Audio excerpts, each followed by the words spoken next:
Caio, o que temos de informação com relação à prisão do careca do INSS e também do empresário Maurício Camizotti? Por que a Polícia Federal decide prendê-los nesse momento? Eles que já estavam sob investigação da PF. Bom, vamos lá.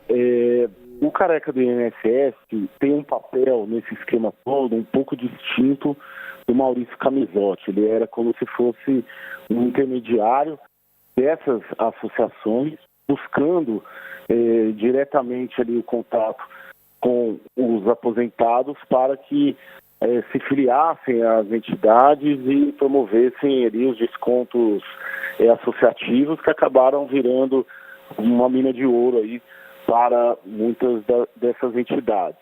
Então essa é a função dele. Quando a gente coloca, e eu fiz uma reportagem há umas 2, 3 semanas sobre isso, a gente quando conversa com o entorno do careca do INSS, eles avaliam que ele tem um papel menor, né, em relação a todo esse esquema, mas que aí, pelo apelido mesmo, acabou entrando aí no folclore dessa operação toda e acaba sendo muito visado porque um apelido, digamos assim, que pega, né, como de fato pegou. Mas eles colocam que o Maurício Camizotti, esse sim foi preso aqui em São Paulo, é um empresário grande, é um empresário que esteve ali, de alguma maneira, envolvido também na CPI da pandemia, naquela questão das vacinas.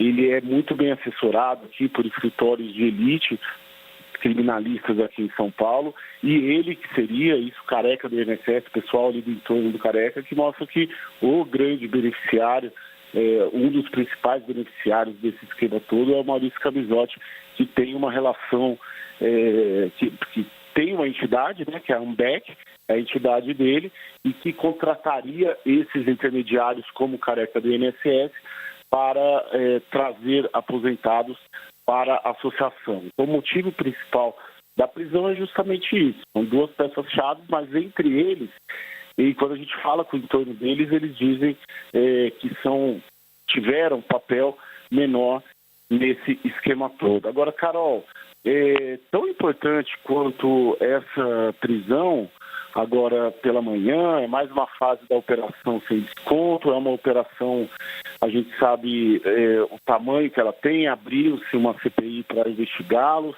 a CPI já tomou providências, a CPMI, contra esses dois, né, que pediu quebra de sigilo do Camizotti e também do careca do INSS, mas é muito importante a gente situar a outra informação desta manhã, que é um mandado de busca e apreensão contra o advogado Nelson Williams. O Nelson Williams é um advogado muito conhecido, né? Bilionário mesmo, e o Maurício Camizotti, que foi preso, é cliente do Nelson Williams. Nelson Williams é advogado dele. A CPMI já começou a entrar no radar da CPMI o advogado Nelson Williams, que é um advogado, vamos dizer assim, muito exposto, né? Eles falam muito que é o advogado ostentação, e tem um patrimônio bilionário, e uma das motivações pelas quais ele é alvo de busca e apreensão é porque o COAF apontou transações entre 2019 e 2024 na ordem de 4,3 bilhões de reais. Então, esses recursos passaram a gente amarrando tudo, ver uma triangulação de quem arregimentava aposentados para uma entidade, que era a entidade do Maurício Camizotti, que foi preso hoje, e tendo ali o que a PF suspeita, mas isso não é confirmado, de que esses recursos todos passaram pelo escritório também do Nelson Williams via Maurício Camizotti. Essa informação no mundo jurídico, principalmente no mundo jurídico aqui de São Paulo, ela é muito forte, essa informação do mandado de busca e apreensão contra o advogado Nelson Williams, porque é um advogado, não vou dizer polêmico, assim, né? Um advogado ostentação, como eles classificam próprios advogados aqui em São Paulo. Então, você tem um mandado de busca e apreensão contra um advogado grande nesse porte, é algo muito, muito forte, assim, dentro dessa operação da manhã da Polícia Federal. Caio, a gente está falando de prisões que foram autorizadas pelo Supremo Tribunal Federal, né? Até para colocar aqui quem está nos acompanhando um pouco do andamento dessas investigações que envolvem os descontos indevidos dos benefícios de aposentados e pensionistas do INSS. Para que essa prisão acontecesse, o Supremo Tribunal Federal teve de autorizar. Sim, porque muito desse caso, ele foi deslocado para o Supremo Tribunal Federal, porque suspeita-se também que haja parlamentares envolvidos. Se a gente pegar o fio dessa história toda, ele remete, e a CPMI colocou isso também como um campo, um cronograma para se apurar de 2015 para cá. Então você pega o governo Dilma Rousseff, você pega o governo Michel Temer, o governo Bolsonaro e o governo Lula.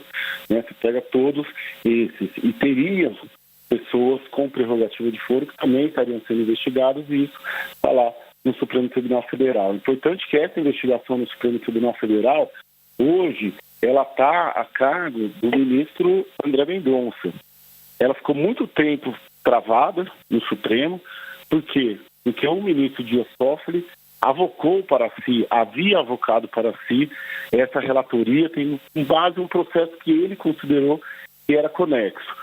Mas houve uma rejeição e uma crítica muito grande ao fato do ministro Dias Toffoli ter avocado para si, porque entendia-se que o ministro não tinha o foro natural para ser o relator disso, e isso acabou, acho que há mais ou menos 2, 3 semanas, Carol, acabou sendo redistribuído também para o ministro André Mendonça. Então, muito provavelmente ali essa operação de hoje sai com essa autorização do ministro do Supremo Tribunal Federal, André Mendonça.